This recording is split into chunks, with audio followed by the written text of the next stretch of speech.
In this video, I'm going to show you guys the top 3 very easy to create builds for new beginner players to absolutely dominate the battlefield. By the way, we're going to have options for every faction. The first build you're going to be able to put together pretty much right away. The second build is around level 5 and the third is at around level 10. So let's get right into it. And by the way, if you guys do enjoy this video, don't forget to slap a like, sub to the channel. For the first build, you're going to be putting together the following items. Precision Strike, which is going to give you the ability to take out stronger, bigger targets. You're going to combine this with the Eagle Airstrike as well. This is one of the items that you can pick up pretty quickly, and it is very powerful across the board, especially as you're leveling up. For the blue stratagems, you start off with the medium machine gun, which is one of the best machine guns in the game, and it is very powerful across all of the factions. You can't go wrong with this. And then finally, you are going to be unlocking the one and only supply pack.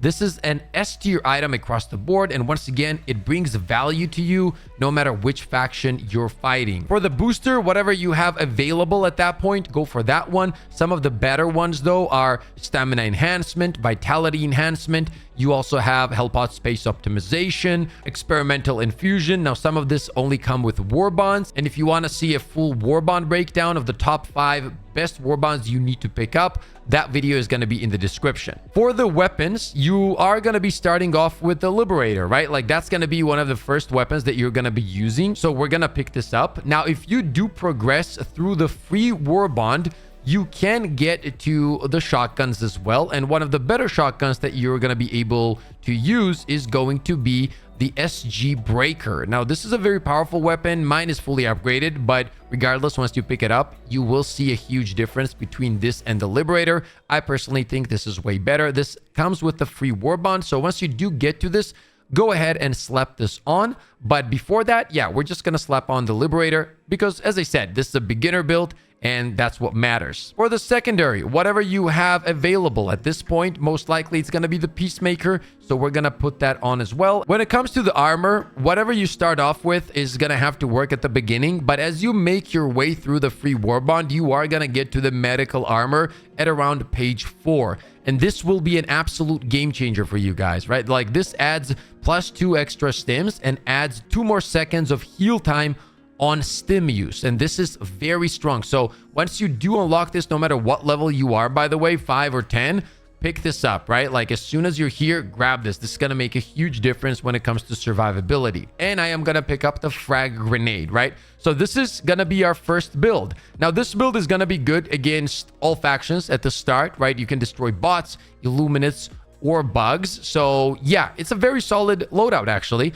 you're not going to have much issues, and you're going to be covering everything. If you have a heavy target that you are struggling with, you can use the Precision Strike. The Eagle Strike is going to be good for clears. The medium machine gun is overall, as I said, very solid, and even when it comes to chargers, as long as you're hitting their tails, you're going to be fine. And the supply back is easily S tier.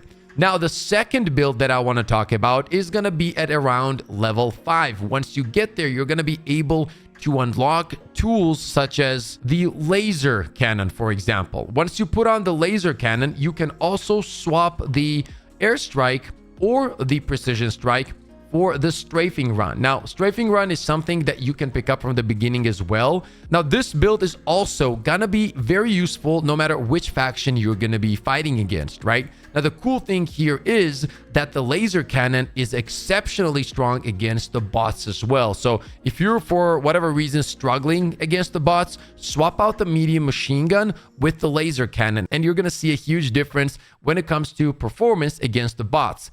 It destroys any of the enemies, and if you do have like bigger enemies, that's once again when you're going to be using the precision strike and the strafing run. This is a perfect combo. Like, you can, for example, damage targets with the strafing run, then switch to the laser cannon. That combo can also work for Bile Titans as well, or harvesters. Very, very solid loadout for level 5. For the weapons, I do prefer the Redeemer over the Peacemaker, so you can always equip that. And for the primary weapon, once you get to the shotguns, as mentioned, do not forget to swap out for the SG Breaker. This is much better than the base Liberator that you're gonna have. For the armor piece, as soon as I have the medical armor, I'm just keeping this on for a while. And then for the grenades, once you unlock the impact grenades from your free war bond, slap on the impact grenades as well. Now, this is going to be your next loadout you want to aim for. Once you get to level 10, this is where one of my favorite builds are going to take place, right? So you're going to keep all the weapons and everything here. There's not much you can do from the free warbond at that level to swap all of these out. That said, what you want to do is you want to swap out the laser cannon for the one and only flamethrower, and you can swap out the supply backpack for the laser rover. You're going to be able to pick up the laser and the flamethrower on level 10. And what we're going to do here is we're going to swap out the strafing run for the orbital gas strike. Now, guys, when I tell you this build absolutely deletes bugs, I'm not joking. There's some awesome combinations here. Let me explain. So when you're fighting the bugs, a lot of the times you can get flanked because they're pretty sneaky and they're pretty fast. That's when the laser rover comes in, guys. It absolutely destroys the enemies, doesn't have any issues whatsoever, and it puts targets on fire as well. Now, another thing that you're going to have that deletes bugs is the flamethrower. Easily one of the best tools against them overall. This can take down any targets on the bug side, by the way. Literally, Bile Titan, whatever it is, you can destroy them and you're not going to struggle at all. There is some skill gap there. You got to get used to it. You need to let, for example, the Bile Titans do their spew animations, then kind of attack them, burn them, move a bit, burn them again, right?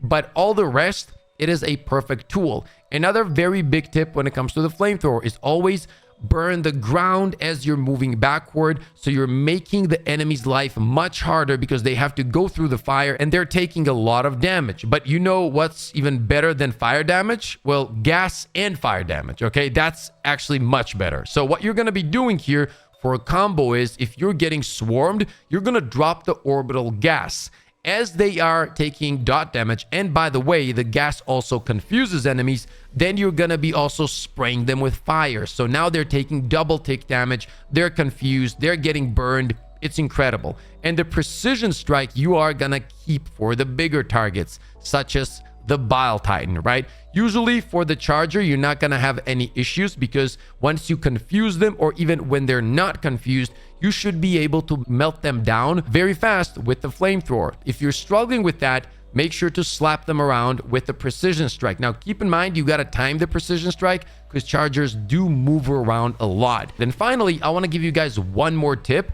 When you do get a chance, let's say you do not enjoy the flamethrower as much because it does take time to get used to, and it's not like very new player friendly because it just needs a few hours to kind of understand how and when to use this weapon. Instead, you can always pick up the Stalwart as well. The Stalwart is very, very strong. It feels very light in the hands. However, keep in mind, if you go for this machine gun, right, the thing is, you're not going to have a lot of tools for Bile Titans. And even if you use Stalwart against, for example, the Illuminates or the bots, which you can do, by the way, you need to understand that this weapon is light pen, right? Which means that if you're going against medium armor pen or heavy armor pen enemies, you are going to struggle a little bit. And that's where the flamethrower actually shines. And that's why I suggested that one first. I do advise to master the flamethrower though, because the fact that it doesn't give a shit about the enemy armor is very, very valuable.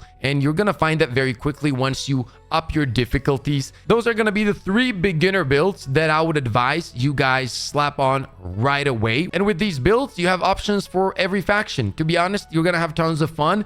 They are very, very effective. And at the beginning of the game, these loadouts are extremely solid. Let me know what you guys think in the comment section below. Thank you for all the love and support. As always, stay positive, stay disciplined, and I'll see you all on the next one.